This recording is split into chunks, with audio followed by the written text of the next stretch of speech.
கிடையாது. இந்த நேரத்துல விஜய் மாதிரி ஒரு ஆளு ஒரு மூன்றாவது மாற்றாக வந்தால் கண்டிப்பா முஸ்லீம்கள் விட்டு இருக்கணும். திமுக ஒரு 2 வயது குழந்தை, எத்தனை வயது குழந்தை? என் பிள்ளை, அது பிறந்த ஒரு 12 மாதம் 24 மாதம் தான், 2 வயதுக்கு. அதாவது மேடம் 24 மாத குழந்தைய ஒருத்தன் கற்பழிச்சு இந்த மாதிரி கொண்டிருக்கான். இதுக்கு ஏன் யாரும் வந்து பொருள் கொடுக்கல? இப்ப தூத்துக்குடியில ஒரு மாணவி அதை கொண்டு அது கிறிஸ்துவ அதன் அதிக மதிப்பெண் எடுக்கக்கூடிய பெண்ணு, அந்த பொண்ண சிஸ்டர், நீங்க சிஸ்டருங்க, நீங்க ரத்தம், என் பிளட், நீங்க எந்த மீடியா எடுக்கிறவங்க, நீங்க என்னோட பிளட், உங்களுக்கு ஒன்றுனா இதே துடிக்குமா துடிக்காத மேடம்? அப்போ உங்களுக்கு ஒன்று நடக்கிறத அந்த பார்க்க முடியாதுல்ல. அந்த புள்ள என்ன பண்ணுச்சு?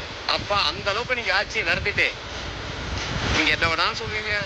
நாங்க கேட்கறதெல்லாம் காதல் வாங்கிட்டு நான் கேட்கறவன் கேனப்ப கேப்பையில நெய் வடியுமா?